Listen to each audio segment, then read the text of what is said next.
एक Ibn Battuta Morocco से आया था हमारे देश में। उसने एक किताब लिखी है जिसका नाम है रिहला। उसमें वो मोहम्मद तुगलक के समय का उल्लेख करता है कि ईद का दिन था और वो ईद के दिन दिल्ली में पहुंचा हुआ था। तो यहाँ पर ये उसने जो किताब लिखी थी उसका ट्रांसलेशन किया है सैयद अतहर अली रिजवी ने।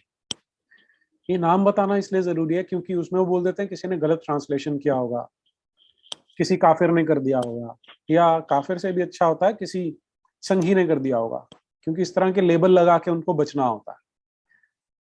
तो ये रिजवी साहब ट्रांसलेशन करके क्या बता रहे हैं, पहले वो बता रहे हैं कि सारे के सारे जो ऑफिशियल्स हैं वो लाइन वाइज खड़े हैं क्योंकि एक भव्य समारोह होने वाला है।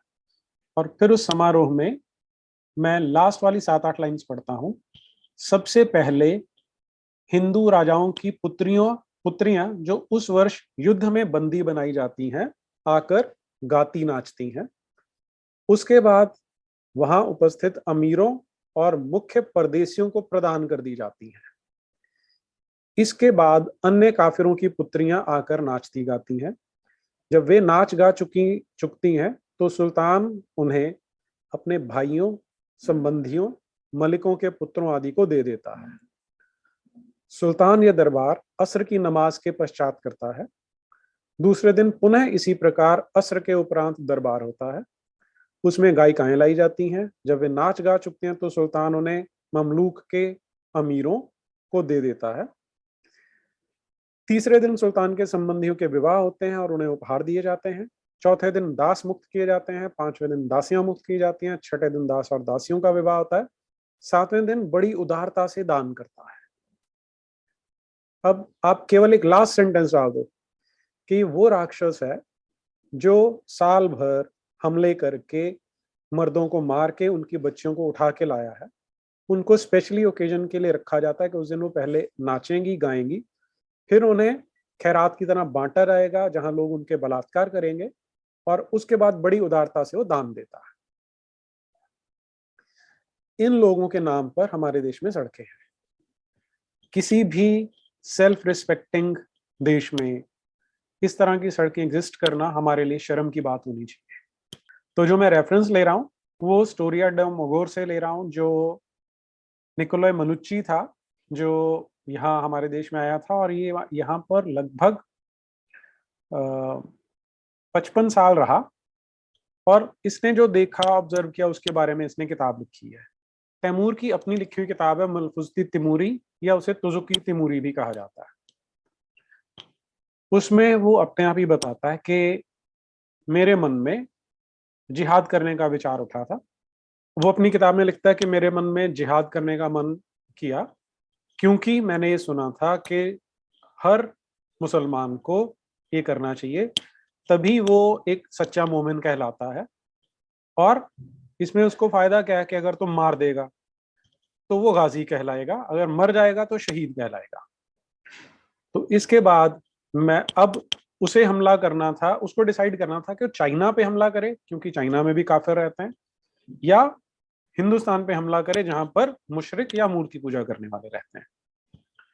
तो इसे समझने के लिए अब वो क्योंकि डिसाइड नहीं कर पा रहा था तो उसने कुरान खोली, और कुरान में उसको आयत मिली जो कहती है कि ए मोहम्मद, मुशरिकों पर हमला करो ताकि वो तुम में सख्ती पाए। तो क्योंकि कुरान ने उसको बता दिया कि तूने मुशरिकों पे हमला करना है, इसलिए वो हिंदुस्तान में हमला करने आया। और यहाँ पर जो अटैक करता है तो फिर वो आगे लिखता क्या है कि हिंदुस्तान में हमला करने का मेरा मुख्य जो मकसद है वो क्या है, वो है मोहम्मद के, जो इनका रसूल कहलाता है, उसके मजहब के अकॉर्डिंग यहाँ पर हमला किया जाए। यहाँ पर जो कुफ्र और शिर्क फैला है उसको खत्म किया जाए और यहाँ पर इस्लाम मजहब को फैलाया जा सके। यहाँ पर जो मंदिर हैं और जो मूर्तियां हैं उनको तोड़ के फेंका जा सके। ये उसका उद्देश्य था। और वहां से ये सीक्वेंस शुरू होता है और औरंगजेब तक चलता है। जहांगीर के बारे में शेयर करता हूं मैं आपसे।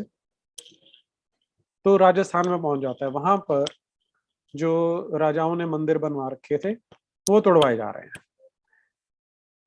तो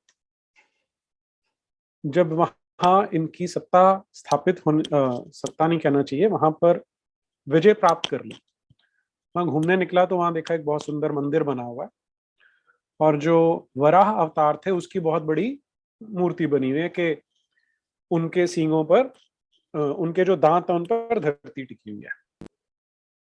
तो ये उसको तोड़वाता है मंदिर को, और वहां पर ये बताता है कि ये जो वर्थलेस रिलीजन है हिंदूज का, उसके अकॉर्डिंग जो इनका भगवान है वो एक बार सूअर की शक्ल में आया था। अब कन्फ्लिक्ट क्या है कि सूअर को इस्लाम में नजस माना जाता है। नजस यानी जिससे नफरत की जानी चाहिए। ऐसी 10 चीजें हैं इस्लाम में जिनसे नफरत की जाती है। काफिर, कुत्ता, सूअर, पसीना, मलमूत्र, वीर, इस तरह की 10 चीजें हैं, तो उनमें से एक सूअर आता है। तो इसलिए बोल रहा है कि worthless religions of Hindus thinks that once there god incarnated on earth in the hideous form of a swine. That is why I asked the temple to be broken and the image was thrown into the tank of the temple. ये समझ लीजिए कि सब इसी mentality के राक्षस एक दूसरे के क्लोन थे। वो एक मूवी आ रही थी उस दिन के, अंग्रेजों की फिल्म थी, एक बीमारी फैल रही है, तो वो इंसान के अंदर वायरस चला जाता है, वो इंसान फिर दूसरे को काटता है, जैसे काटता है वो भी वैसा ही बन जाता है, ज़ॉम्बी बन जाते हैं। तो मुझे एकदम से ध्यान आया कि ये विचारधारा इस तरह की थी इन लोगों की कि वो सारे के सारे एक जैसे ही क्लोन आपको दिखाई देंगे।